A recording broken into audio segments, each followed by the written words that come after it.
Did you know that Joseph never actually speaks in the Gospels? He seems to be engaged in quite a conversation with God, however, with dreams figuring prominently in the discourse. Saint Joseph, patron saint of dreamers, patron saint actually of many groups. In my research this past week, I found the Christian tradition claims him to be patron saint for more than 50 groups. Some make intuitive sense. Families expecting children, right?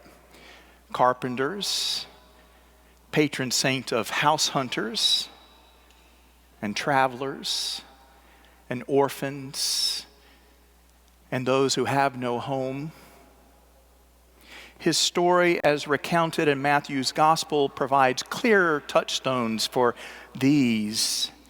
But others have more obscure connections, which had me pondering all week long. Why? Why patron saint of accountants, for example? Accountants, right? Why accountants? Well, here's my theory.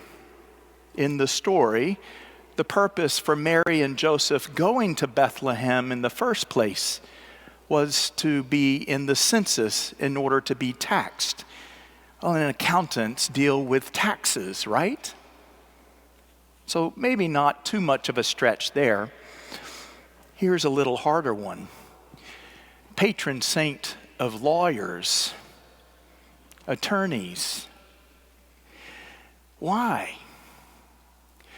Well, I'm looking at a couple of attorneys here thinking, why? Here's my theory. Could it be that Joseph, whom we are told in the gospel was a just man, first thought he would dismiss Mary quietly when she turned up pregnant before they were married. But then he had a dream and a change of heart, and he resolved that the most just thing to do would be for him to hold on and support this young woman and her unborn child. Because if he had cast her away, she and the child would have been relegated to the margins of society and sentenced to a life of extreme poverty and shame and suffering. And so lawyers, it seems to me, are charged with a chief concern of seeking the most just path forward in the cases with which they deal. So maybe that's the connection. Joseph is also the patron saint of interior souls, which I take to mean those who have an intuitive spiritual grounding, can be self-reflective while also being open to God speaking to them into their lives in less than overt ways. And surely that describes Joseph, who is so attuned to his dreams that he acts with courage and resolve in light of them, and the world changed forever as a result. Dreams lay bare the artificial defenses we erect in the course of convincing ourselves that we can make it in this life alone, that we can do it well on our own and with much grace. Dreams are mostly written in symbolic language, and only when we glean their shadows for deeper meaning will we come to understand their true potential in our lives. Which brings me to one other group for whom Joseph serves as patronal saint: immigrants and refugees. Joseph and Mary and their newborn child Jesus, as we just heard in the gospel, were forced to flee their homeland to protect Jesus from Herod's tyrannical fear of a new king being born in Bethlehem. They flee from Palestine, travel through Gaza, down into Egypt, where they seek refuge for 2 or 3 years at least, before returning not to Bethlehem, the city of David or of Joseph's ancestors, but further north into Galilee, into the city of Nazareth. But here is the beautiful point to it all, friends.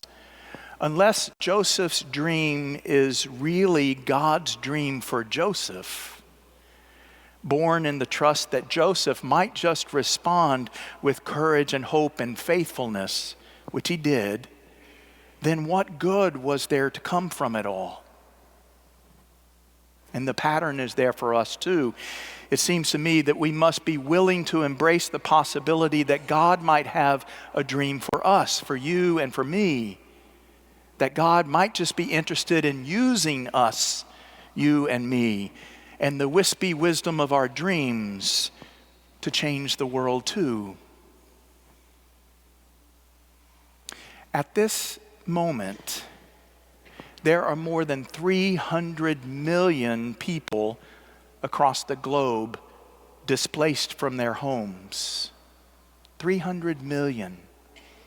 Some due to natural disasters, but the overwhelming majority have fled or were forced to flee the violence or squalor or suffering existence in search of safety and a new start.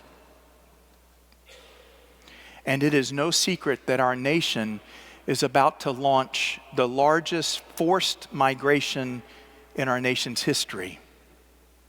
And in doing so, will almost certainly separate children from parents, break up families, cause untold suffering that will ripple across generations to come, and will change the economic and social landscape of our nation and the families in it, and not for the better, in my estimation.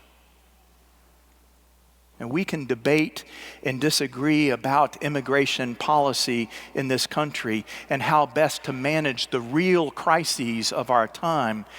But as people of faith, we don't get a pass when it comes to seeking and serving Christ in those who live on the margins.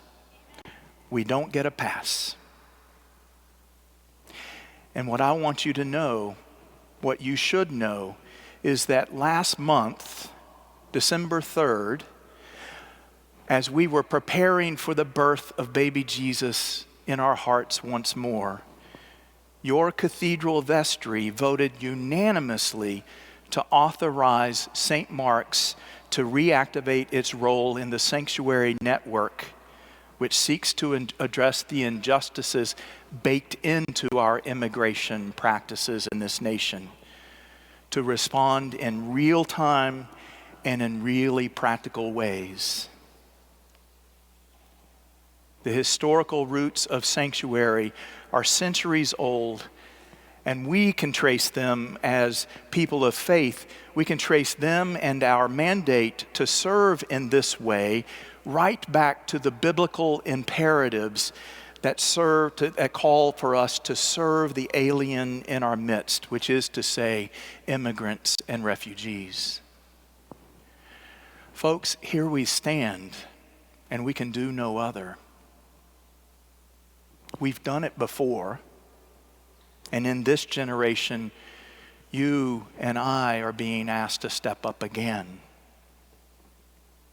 We don't yet know exactly what this will look like. But if you feel moved to learn more or to possibly play a role in our sanctuary ministry in the coming weeks and months, I encourage you to attend a special parish forum 10 days from now on Wednesday evening, January 15th in Blodell Hall, or it will be available to join via Zoom as well. We are being asked to be nimble enough in our response to make a difference for good.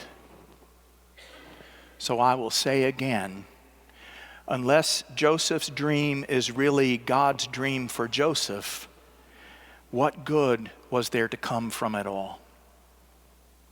How was the world changed as a result of Joseph's courageous move? And in similar vein, Are we willing to embrace the possibility that God might just have a dream for us, for you and me, and for this community here and now? That God might just be interested in using you and me and this community here and now, and the wispy wisdom of our dreams to change the world. So let us dream together, friends, and find our way, and trust that God will use it and us for good. Amen.